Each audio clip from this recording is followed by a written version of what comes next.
Hello everyone, I'm Justina Paris and I welcome you all to today's daily news analysis. आज है 12th July 2025 and we're going to be seeing important articles from the Hindu and the Indian Express. So let's begin. आज का जो पहला article हम देख रहे हैं, it is with regard to India host करने वाला है the first ever international manuscript heritage conference. What do you mean by the term manuscript? Manuscript is when you talk about जो हाथ से लिखने वाले डॉक्यूमेंट्स थे, ओल्डन टाइम के डॉक्यूमेंट्स थे, राइट? तो इसका एक कॉन्फ्रेंस होगा. कहां पे होगा ये? This is going to happen in New Delhi from the 11th to the 13th September. Okay, now why have they selected this date? It's also because it has some recognition. यहाँ पे हम देखते हैं कि कमोमरेट करेंगे स्वामी विवेकानंद ने back in the day in 1893 on this particular date, September 11th. He gave a conference, he gave a speech in the World Parliament of Religions. कहाँ पे स्पीच दिया था उन्होंने? World parliament of religions. और ये जो है वर्ल्ड पार्लियामेंट ऑफ रिलीजन, ये कहाँ पे था? This was in Chicago.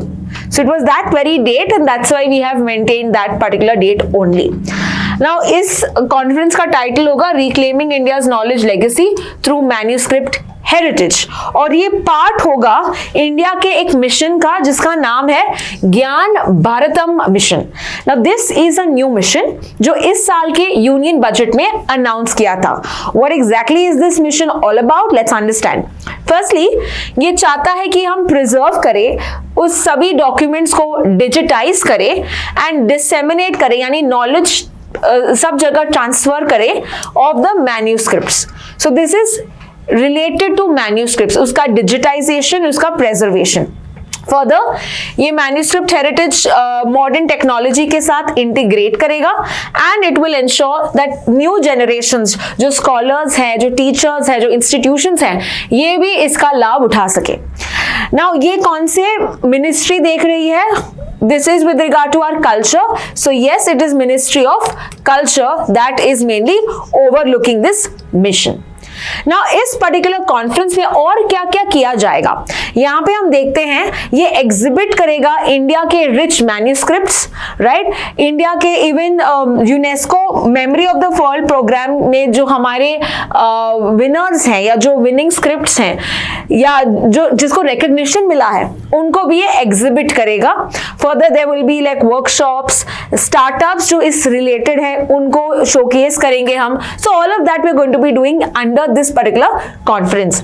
तो ये memory of the world programme क्या है जो यूनेस्को का हम एग्जिबिट करेंगे, ये भी हम थोड़ा देखते हैं. ये यूनेस्को का प्रोग्राम है called as a memory of the world programme.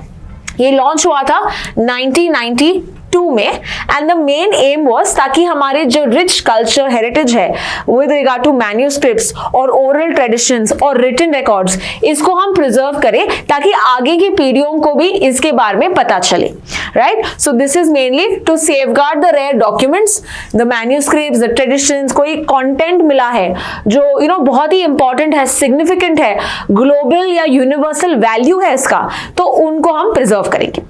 Further कितने टोटल डॉक्यूमेंट्स हैं ऐसे? There are about 570 such documents and यहाँ पे कुछ एग्जांपल्स मैंने मेंशन किया है, जैसे कि श्रीलंका का रिकॉर्ड है Mahavamsa. Further we have also the Shaiva Siddhanta which is ये इंडिया का डॉक्यूमेंट. ऑस्विच ट्रायल रिकॉर्डिंग जर्मनी. ओके, तो ऐसे करके बहुत सारे 570 रिकॉर्डिंग्स हैं. इंडिया के कितने हैं यहाँ पे? एज ऑफ 2025 हम देखते हैं 13 कॉन्ट्रीब्यूशंस हैं. Okay, 13 contributions. So we have Rigveda, Abhinav Gupta, who was a Shaivite scholar, philosopher. Then we have the non-alignment movement के बारे में जो summit हुई थी, उसके जो भी important data है वो भी बताया था. So where was the summit that happened first time? It happened in Belgrade. उसके अलावा Dutch East India Company, उनके archives. So joint submissions मतलब इंडिया और उस country ने jointly submit किया है, उसको भी recognize किया है. So total ऐसे 13 हमारे submissions हैं. इस साल कौन से सबमिशन आए हैं? So we have seen 2 of them have been recognised. The first one is Natya Shastra, that is written by Bharat Muni, जो परफॉर्मिंग आर्ट्स के बारे में है. And second is Bhagavad Gita, and that is attributed to Vyasa. तो ये आपको इंपॉर्टेंट एस्पेक्ट्स पता होने चाहिए. इंडिया के कौन से बुक्स को या वर्क्स को रिकॉग्नाइज किया है by the UNESCO under the memory of the world programme, जिसको हम एग्जिबिट करेंगे सितंबर के कॉन्फ्रेंस में. Let's now proceed to the next article. अगला article again with regard to culture से है. It's a very important news to us, because हम देख रहे हैं India gets is 44th site. Okay, अभी तक हमने देखा है we always studied with regard to 43 world heritage sites, right. तो अभी कौन सा है? 44th यहाँ पे ऐड होगा. कहाँ पे, कब? सो इंडिया एक कॉन्फ्रेंस हो रहा है यूनेस्को का, और ये यूनेस्को का 47th मीटिंग है. इनफैक्ट रिमेंबर कि 46th वाला जो था ये न्यू दिल्ली में हुआ था. ठीक है, जो कॉन्फ्रेंस था वर्ल्ड हेरिटेज साइट का कॉन्फ्रेंस पिछले साल यानी कि 2024 में ये न्यू दिल्ली में हुआ. क्लियर? और अभी जो है 2025 में जो जुलाई में समिट होगा, that is going to be where? That is going to be in Paris. ये पेरिस फ्रांस में होगा. ठीक है. So now which is the site that has been going to be getting the recognition of the 44th site? This is the Marathas military landscape. Marathas military landscape. तो मराठास के time पे जो forts थे, so we know 17th century में एक बहुत ही powerful kingdom rule करती थी in the western part of India, right. तो मतलब हॉर द शिवाजी महाराज. सो यहाँ पे हम देखते हैं इनके जो फोर्ट्स हैं they considered as rich heritage for the country, because it exhibits kind of the valour, या उस टाइम पे जो मिलिट्री उनका जो एक्सपीरियंस है ये सब हमको दिखता है इनके फोर्ट्स में. So now we're going to see which are the forts that are got. Total कितने sites हैं इसके मराठा के लैंडस्केप में? There are total of 12 sites. Okay, and where are they located? Most of them are located in Maharashtra. However, there's one that is located in Tamil Nadu, and that is the Jinji Fort. तो ये वाला सिर्फ तमिलनाडु है, बाकी के जो भी है ये महाराष्ट्र में है. So let's go and quickly read which are these forts. Saler fort, Shivneri, Lohagad, Khanderi, Raigad, Rajgad, Pratapgad, Suvarnadurg, Panhala fort, Vijaydurg and Sindhudurg. ठीक है, इसमें याद रखना सिंधुदुर्ग जो है ये पानी के अंदर है, so it's a coastal fort. So it's a marvel to see this particular fort because ये पानी के राइट बीच में है. ओके, जैसे हमारा जल दुर्ग और सब है, सो वैसे. सो नाउ यहाँ पे मैंने आपको एक क्वेश्चन भी इम्पोज किया है, दैट इज पोस्ट है कि what is the first sight that is included in the UNESCO world heritage site. आपको ऐसा बताना है कि पहला ऐसा साइट कौन सा है द वर्ल्ड यूनेस्को का हेरिटेज टैग जिसको मिला था. You need to add that in the comment section. Now also let us understand about UNESCO, because हमने ऑलरेडी इसके 2 प्रोग्राम्स देखे हैं कि memory of the world programme and the world heritage site. तो उसके बारे में जल्दी से देखते हैं. ओके, सो यूनेस्को जो है it was created on 16 November 1945. UNESCO का फुल फॉर्म है United Nations Educational Scientific and Cultural Organisation. ये प्रमोट करना चाहता है peace and security through what? Through culture, through arts, through science. Okay, ये इनका हेडक्वार्टर्स पेरिस फ्रांस में है and the current director general is Audrey Azoulay. We also remember World Heritage Day कब मनाया जाता है? World Heritage Day is celebrated on 18th of April. 18th of April. तो आपको ये इंफॉर्मेशन और सब पता होनी चाहिए. All right, let's now proceed to the next article. अगला आर्टिकल है with regard to Bharat Ratna. तो बहुत सारे एमपीज यहाँ पे चाहते हैं कि दलाई लामा को यहाँ पे भारत रत्न मिले. तो now they are signing a petition. So at least 100 लोग यहाँ पे साइन करेंगे and they are going to ask कि yes Dalai Lama should get. And we know कि दलाई लामा रिसेंटली न्यूज में भी थे. He is going to select his successor. 90 years हुआ है इनका. So all of that we have seen in the past. इसके बारे में एक MIT भी किया है, मोस्ट इंपॉर्टेंट टॉपिक भी कवर किया है. तो अगर आपने वो नहीं देखा है please watch that video as well. Okay, so coming to directly कि भारत रत्न किसको दिया जाता है. Now we know Dalai Lama is not an Indian citizen, right. तो इनको क्या दिया जाएगा ये सब हम देखते हैं. Can he get this award? That we are going to see quickly. So firstly ये जो भारत रत्न है, this is called as the highest honorary award, highest civilian award that is given by the government of India. And government of India, who is presenting this award? It is the president. Now president किसके recommendation में ये award देती है? It is on the basis of the recommendation that is given to them by the cabinet, by the prime minister. Now usually हम देखते हैं कि 3 से ज्यादा award तुम नहीं दे सकते. So according to this, maximum of 3 Bharat Ratna awards can be presented. But इसका उल्लंघन हुआ है बहुत टाइम. हम देखते हैं like last year there were 5 awardees, right. तो बहुत टाइम ऐसे भी हुआ है कि 3 से ज्यादा भी मिले हैं. ओके लेकिन फर्स्ट टाइम जब अवार्ड दिया था in 1954, 3 people got this award. Who are they? That is Sarvepalli Radhakrishna, sir CV Raman and C Rajagopalachari. तो ये फर्स्ट टाइम अवॉर्डीज थे इन 1954.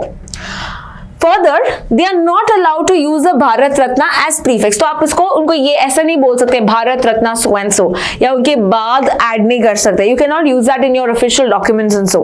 और ये कौन से आर्टिकल में मेंशन किया है? Now that you are going to tell me. Abolition of titles, ये कौन से आर्टिकल, कौन से फंडामेंटल राइट में बताया जाता है? Abolition of titles, यानी कि they can't use this particular award as a prefix at the end or at the start. Further ये कोई रिटन रूल भी ऐसा नहीं है कि ये सिर्फ इंडियन सिटीजन्स को ही दिया जाएगा. And have non Indians got the award? The answer is yes. ऐसे 2 अवार्ड मिला है. एक है Khan Abdul Ghaffar Khan and the next is Nelson Mandela. तो इन 2 को अवार्ड मिला है with regard to non Indians. And कोई अवार्ड, कोई imagine if there is a person who is a naturalised citizen, या बाय बर्थ इंडियन सिटीजन नहीं था पर बाद में इंडियन सिटीजन हुआ. Okay so this is an example that we here have is naturalised Indian citizen, जो पहले एक फॉरेनर थे ओके और बाद में इधर बहुत साल रह के they became an Indian citizen. And that is Mother Teresa, जिनका अर्लियर नाम था Agnes Gonxha बोजास्यू.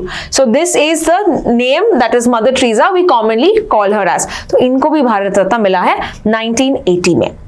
Further, who is the youngest ever Bharat Ratna awardee, who is also the first sportsman to give this award?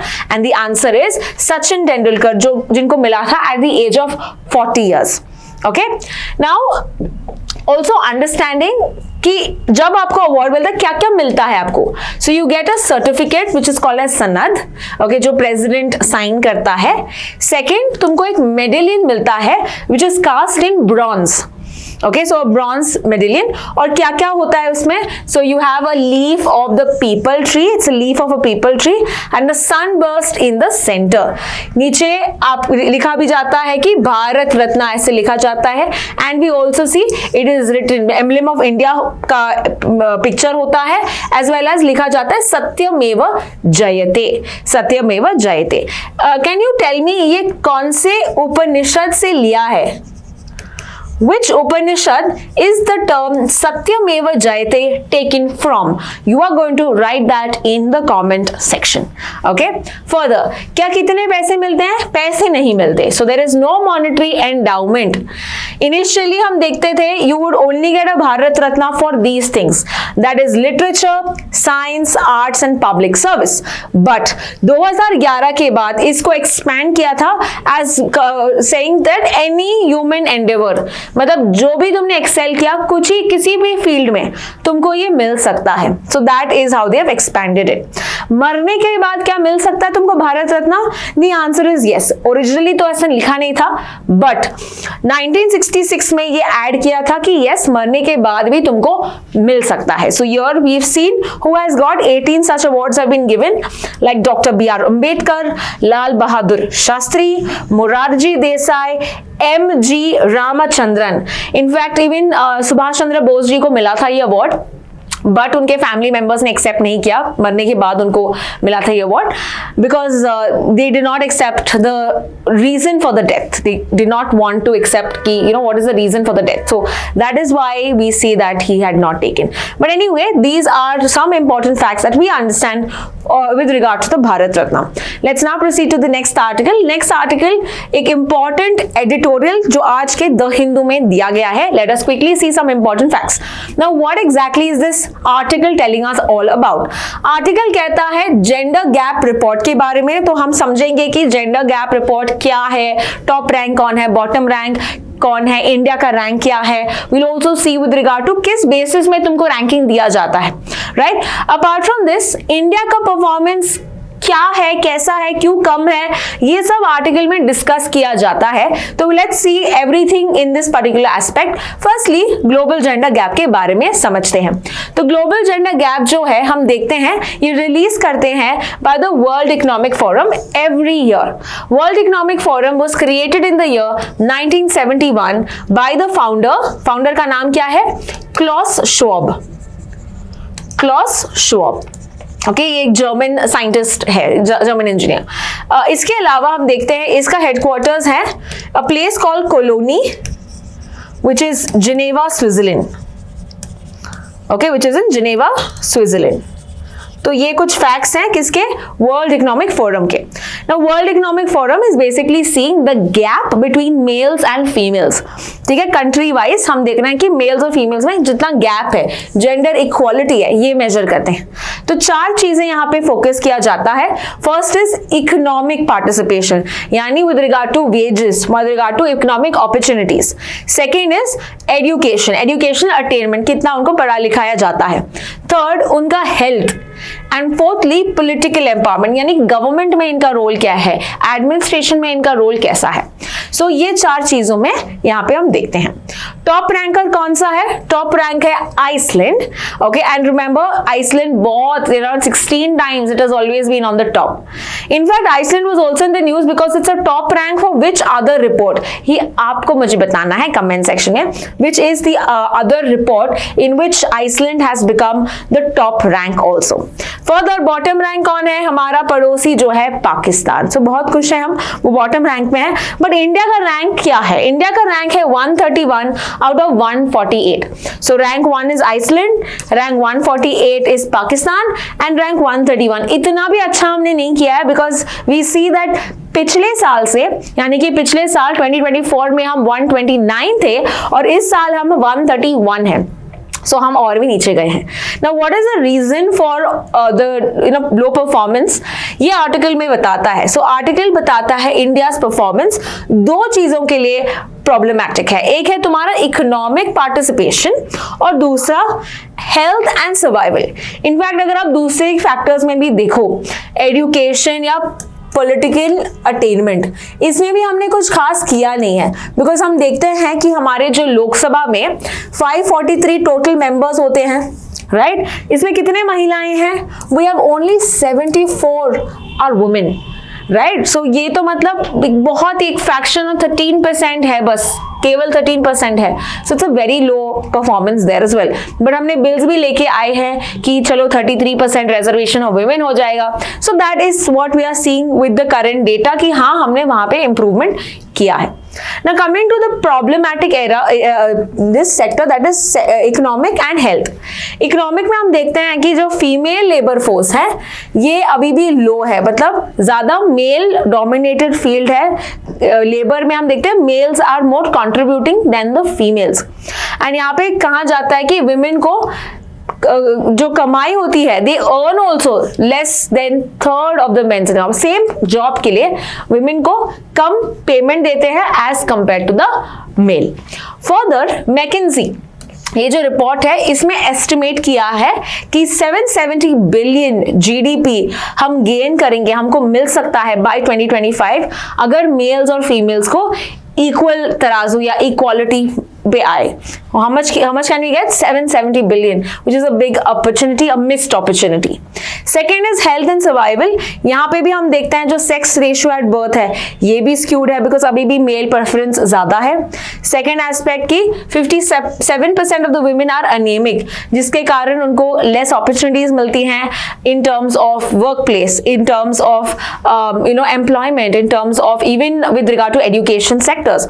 तो हर जगह पे यहाँ पे भी उनको कम मिलता है. Second thing is healthy life expectancy जो है वुमेन की, it is lower than man, तो लाइफ एक्सपेक्टेंसी भी कम है. So all of these factors is another reason why we are going down in this ranking. तो इसका सोल्यूशन क्या है? सोल्यूशन में आर्टिकल में ये कहते हैं कि investment is the key. Investment कहां पे? इन्वेस्ट करो प्रॉपर मटर्निटी बेनिफिट्स में, इन्वेस्ट करो in with regard to child centres. Okay यानी कि जो क्रैश होते हैं, चाइल्ड सेंटर्स, या कि वो अपनी बच्चे को प्रॉपर केयर एंड प्रोटेक्शन देके वो काम में कंट्रीब्यूट भी करे. Because most of the women don't do jobs also because they have to take care of their family, they have to take care of the elderly, right. तो यहाँ पे भी तुम प्रॉपर सेंटर्स रखो ताकि उनका केयर एंड प्रोटेक्शन करें and women can then contribute here in this particular sector. तो ये पूरा आर्टिकल हमने देखा है with regard to the gender gap index and India's performance. Let's proceed to the next article. अगला आर्टिकल है with regard to Kailash Mansarovar Yatra. तो यहाँ पे ये 5 साल के बाद वापस से चालू हुआ था. क्यों बंद हुआ था? बिकॉज एक तो है कोविड-19, उसके अलावा चाइना और इंडिया के बीच में जो टेंशंस भी थे, the Galwan stand of and LAC and all of that की वजह से 5 साल नहीं हुआ. अभी 5 साल के बाद हो रहा है. That is why it's important, they can ask you in the exam. So what exactly is this yatra? Let's understand. तो ये है कैलाश मानसरोवर यात्रा. ठीक है, अभी तक 750 पिलग्रिम्स को सिलेक्ट किया था. और कौन सिलेक्ट करता है? ये मिनिस्ट्री ऑफ एक्सटर्नल. तो किसी को भी भेजते नहीं है, प्रॉपर डॉक्यूमेंट्स सब चेक करते हैं, मिनिस्ट्री ऑफ एक्सटर्नल अफेयर्स के थ्रू ये जाता है. फर्दर कितने लोग जाएंगे? 750. तो यहाँ पे हम देखते हैं 250 people will go through the Lipulekh pass. Lipulekh यहाँ पे है उत्तराखंड में, so this is Lipulekh. Okay, and बाकी के जो हम देख रहे हैं 500 people are will be going from the Nathula pass. Where is Nathula pass? यहाँ पे, and Nathula pass is in Sikkim. तो Lipulekh is in Uttarakhand, Nathula is in Sikkim. ठीक है, तो यहां से वो जाएंगे कहां पे? You can see this mount Kailash Mansarovar lake. Yes, this is where they will be going. Now your question is क्या करेंगे, क्यों जाएंगे? What is the significance of this particular temple is what we will understand. तो mount Kailash की बात करें, this is in the Tibetan autonomous region, जो एक ट्राई जंक्शन में रहता है between India, Tibet and Nepal. Okay, so it's in the Ngari prefecture, Tibetan autonomous region में, विच इज 3 कंट्रीज यहाँ पे मिलते हैं, that is India, Tibet and Nepal. Further ये 2 लेक्स के साउथ में रहते हैं. So it's located south of the mountain. There are 2 lakes, Mansarovar and Rakshastal. तो Mansarovar is a fresh water lake and Rakshastal is a salt water lake. ये 2 आपको पता होना चाहिए. फर्दर ये साइट जो है, it is very sacred for 4 such religions. First is Hinduism, Buddhism, Jainism and Bon tradition. पहले देखते हैं Hinduism. It is the home of Lord Shiva. Okay. For Buddhism, it is said that it is the navel of the universe. वो मानते हैं. Jainism, it is said that it is the site of the enlightenment. उनके first तीर्थंकर जैसे महावीर है, he is the last तीर्थंकर, वैसे first तीर्थंकर is ऋषभ. ओके, ऋषभ. तो ऋषभनाथ जो है, ही इज द फर्स्ट तीर्थंकर, उनका एक एनलाइटनमेंट साइट है. फर्दर बॉन जो है, this is mainly the oldest religion of the Tibetan people. Okay, one of the oldest religion. तो वो यहाँ पे मानते हैं कि this is the house of the abode of the sky goddess जो है सिपाईमेन. ठीक है. Further, 4 major rivers that we see is Indus, Satluj, Yarlung, Sangpo and Karnali. So we have Indus, Satluj और Yarlung. Yarlung Sangpo is nothing but Brahmaputra. Okay, so ये तिब्बत में इसको Yarlung Sangpo बोलते हैं. एंड हम देखते हैं कि बांग्लादेश में ब्रह्मपुत्र को कहते हैं जमुना. ठीक है. And Tsangpo is also said for in China. Okay, so Karnali जो है ये घाघरा रिवर है, which is the largest tributary of Ganga. Karnali हम कहते हैं इन नेपाल में इस रिवर को करनाली कहते हैं, whereas in India we call it Ghaghara. तो ब्रैकेट में जो दिया है वो इंडिया में जो नाम है वो देखते हैं हम. So this is with regard to the mount and the yatra that has started. Let's proceed to the next article. अगला आर्टिकल हम देख रहे हैं is where we see that हमारे जो नेशनल सिक्योरिटी एडवाइजर है ये कॉन्वोकेशन गए थे 62nd convocation of the IIT Madras. Okay, तो इन्होंने यहाँ पे प्रेज किया है कि हमारे ऑपरेशन सिंदूर के बारे में कि we were able to tackle 9 Pakistani sites. Okay, बहुत प्रिसिशन से, इंडिया का कोई कोलैटरल डैमेज नहीं हुआ. All of these positive things that they said. Further he said कि फर्स्ट जो था मतलब द ऑपरेशन जो है it took only about 23 minutes. Start हुआ था 1:05 AM को और खत्म हुआ 1:28 AM को. So it only took 23 minutes to eliminate these Pakistani militant sites. Further हम देखते हैं कि NSA कौन है, इनका नाम क्या है, Ajit Doval. Okay, now this particular office was created, Ajit Doval. This office was created in 1998 during the time of Atal Bihari Vajpayee. ठीक है, and this particular office is important because ये एक principal advisor है to the Prime Minister in case of political and security of the country. तो ये major advisor हैं. So these are mainly the cabinet, like secretary, जैसे IAS officers होते हैं वैसे इनका रोल होता है. Now आपको यहाँ पे question है कि who is the first ever national security advisor to the country? ये आपको बताना है in the comment section. Let's proceed to the next article. अगला आर्टिकल ट्रम्प के बारे में है. Not a day goes without discussing him, right? तो इनके बारे में क्या क्या उन्होंने बस थोड़ा अभी बताया है तो थोड़ा बस देखते हैं. तो ट्रम्प कह रहे हैं कि हमने पहले लगाया था बड़े बड़े टैक्स लगाए थे, लिबरेशन डे बोला था. सो नाउ ये सेड कि हम लेटर्स लिखेंगे, नोटिफिकेशन लेटर्स देंगे डिफरेंट कंट्रीज को और उनमें बताया जाएगा कि तुमको कितना हम टैक्सेस लगाएंगे, कितना टैरिफ्स लगाएंगे तुम्हारी कंट्री में, ये हम बताएंगे. तो ब्राजील को मिला है 50%. Okay, Brazil has got 50%, Canada has got 35%. तो ऐसे उन्होंने बोला कि हम अलग अलग इशू करेंगे letters.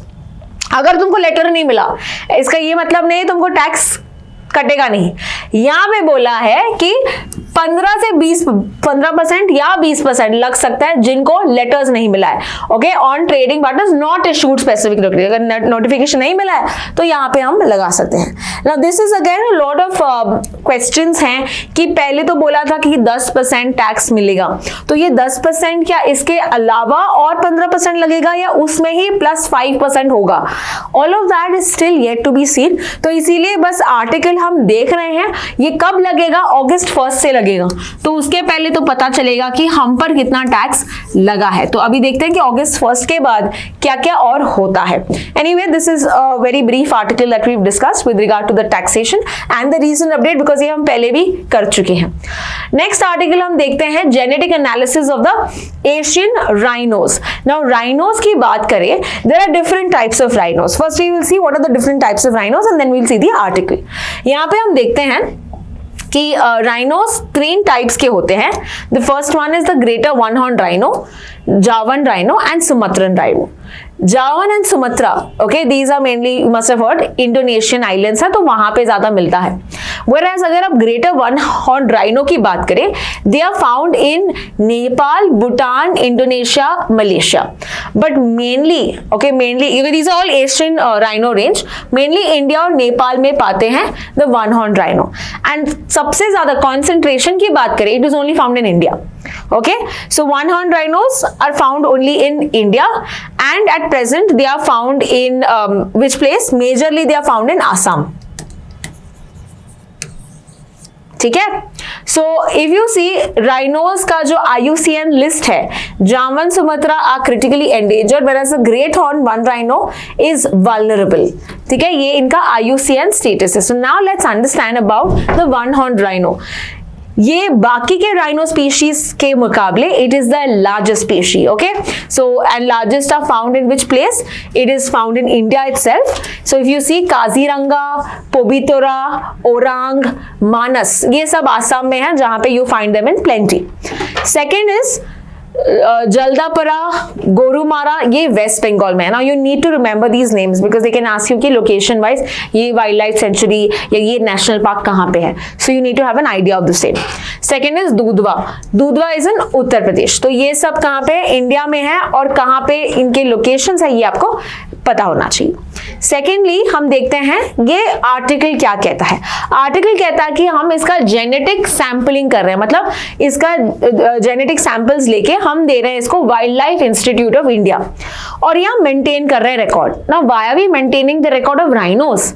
Okay, so one thing is because इसका पोचिंग हो रहा है, इसका हंटिंग हो रहा है, तो बहुत ही इलीगल ऐसे स्मगलिंग हो रहा है, दूसरे कंट्रीज किलिंग कर रहे हैं, तो इसको स्टॉप करने के लिए इंडिया ने स्टार्ट किया है द रोडिस प्रोग्राम और the rhino DNA index systems. Okay, so this is a wildlife forensic tool जिसको specially develop for investigating wild life crimes. तो क्या करते हैं ये कंपेयर करते हैं, मान लो स्मगलिंग करके उनको एक राइनो हॉर्न मिला, तो उसका डीएनए सैंपल लेंगे और डेटाबेस से मैच करेंगे कि क्या ये इंडिया वाला सैंपल है या बाहर से लेके आए हैं। सो वी विल अंडरस्टैंड कि क्राइम्स कैसे हो रहे हैं या कम हो रहे हैं, बिकॉज अगर आप देखते हो there is a data called as UNODC, united nations office of drugs and crime. इस रिपोर्ट में पता चला है कि the most traded animal species is rhinos, और उनके हॉर्न के लिए इसका ट्रेडिंग ज्यादा होता है। तो इसीलिए इंडिया ने अपना एक प्रोग्राम चलाया called as the RhODIS programme. Second, ये सैंपल्स किसको दिए जाएंगे? Wild life institute of India. And where is the wild life institute of India located? It's headquartered at Dehradun, Uttarakhand. Okay, तो इससे क्या होगा? बेटर मैनेजमेंट करेंगे, कंजर्वेशन करेंगे द राइनो पॉपुलेशन की। So this is how we can understand it is going to help us in the management of the species. And the last article that we are going to see today is with regard to the Maharashtra's controversial bill. तो ये bill pass हो चुका है with regard to voice votes. क्या है इसके बारे में समझते हैं। ये अर्बन माओइज्म क्या है? What is this term? Let's understand. Urban Maoism is when जो CPI जो नक्सलिज्म स्ट्रैटेजी है ताकि वो अर्बन एरियाज में फैल सके। तो normally if you see the Maoism और द लेफ्ट विंग एक्सट्रीमिज्म और द नक्सलाइट एरियाज, ये रूरल विलेजेस में होते हैं, गांव में होते हैं, राइट? तो अभी ये कहाँ पे फैल रहे हैं? ये फैल रहे हैं अर्बन एरियाज में। So that is called as urban Maoism. अभी कैसे फैल रहे हैं? ये स्टूडेंट्स को टारगेट कर रहे हैं, प्रोफेशनल्स को टारगेट कर रहे हैं, स्कॉलर्स को टारगेट कर रहे हैं, जर्नलिस्ट, रिलीजियस माइनॉरिटीज, इनको टारगेट करते हैं और उनका सपोर्ट ये विन करते हैं। Now they do this by forming NGOs, media campaigns, protests, legal activism, right? All of this is how they try to infiltrate in the political organization. So you know it is said as it is Naxalism but without AK-47, without arms. तो हथियार use नहीं कर रहे but mindset change कर रहे हैं। Further हम देखते हैं ये supporters are not using arms but financial aid, logistics, intellectual, इसका सपोर्ट इनको मिलता है। It is also called as fifth generational warfare. Why it's called as fifth generational warfare? Because यहाँ पे हथियार वथियार तो नहीं, but ये मीडिया सपोर्ट, ओके, यहाँ पे पॉलिटिकल सपोर्ट इनको ये मिलता है।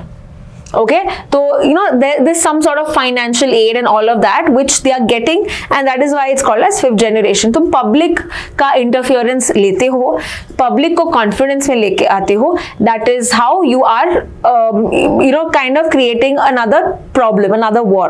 So that is what is left wing. अभी कहाँ पे होता है left wing extremism? Usually we have Bihar, Jharkhand, West Bengal, Odisha, okay, we have Maharashtra, Telangana, Andhra Pradesh, some parts of Karnataka, Kerala, Tamil Nadu, यहाँ पे भी हम देखते हैं where we have left wing extremism. So green में जहाँ पे देख रहे हैं वो कम है but है, that is what we understand. So this is also called as red corridor because जहाँ पे फैला है left wing extremism, that area is called as left wing red corridor.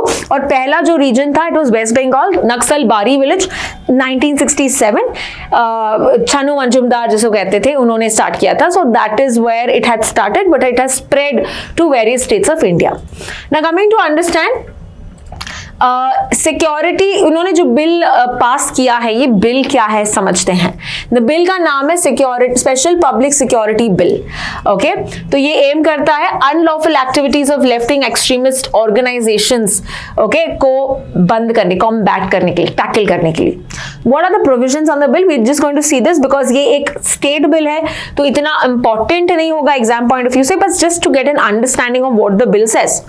तो ये criminalize करता है various activities. For example, अगर आप public order या administration of law के साथ interference करते हो, overawing मतलब when you are kind of nudging public servants, okay, irritate, annoy करना उनको, okay, उनको धमकाना, that is called overawing. तो जब overawing करते हो public servants को, तुम यहाँ पे परेशान करते हो.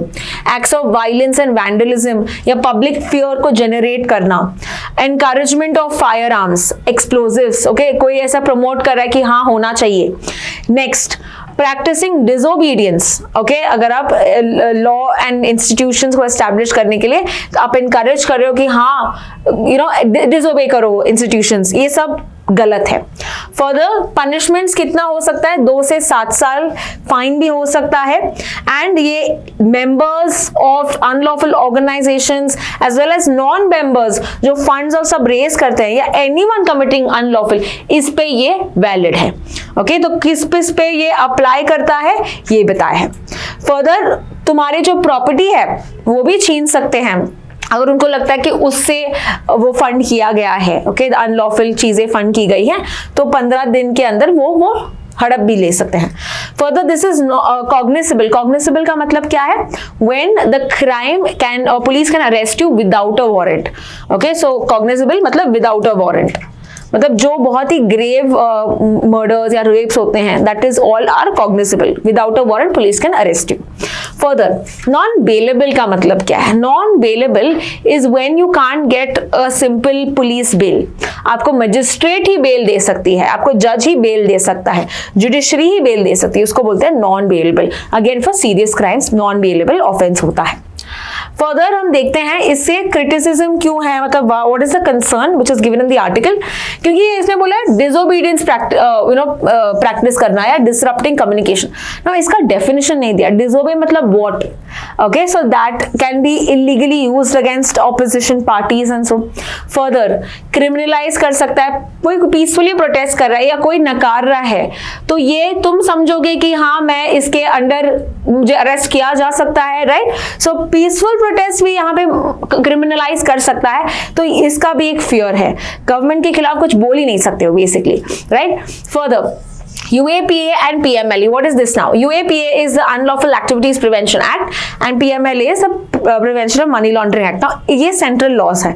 सेंट्रल लॉज में ऐसा कोई प्रॉपर्टी अटैचमेंट नहीं होता, बट इस लॉ में प्रॉपर्टी अटैचमेंट हो रहा है. So again this is even more stricter than what? Then the central laws. Next, यहाँ पे इरोजन भी हो रहा है कॉन्स्टिट्यूशनल राइट्स के, जैसे कि you are presumed to be guilty, right? तो प्रिजम्पशन ऑफ इनोसेंस होना चाहिए, इनोसेंट अंटिल प्रूवन गिल्टी. लेकिन यहाँ पे तुमको, यहाँ पे जो इनोसेंस है ये वाला पार्ट नहीं है, तुमको नकारने का कोई ये नहीं है. You know, if you disobey, if you have a right to dissent, that also is taken away from you. And arbitrary state action, यहाँ पे हम देख रहे हैं स्टेट का ज्यादा पावरफुल होना, यू नो थोड़ा एकदम यू नो मोनार्किकल जैसा बनना, that exactly is something wrong, right? This is something which is going to be leading to more problems. So अभी देखते हैं कि ये बिल कैसे टर्न्स लेता है या क्या इसका होता है आगे. we are yet to see. So that is all with regard to today's articles, जहाँ पे हमने बहुत सारे interesting articles देखे हैं, wide range of articles देखे हैं. If you have any questions, please do use the comment section to ask. If you have, and please also answer the type of questions that we've asked in this particular video. Thank you so much for watching.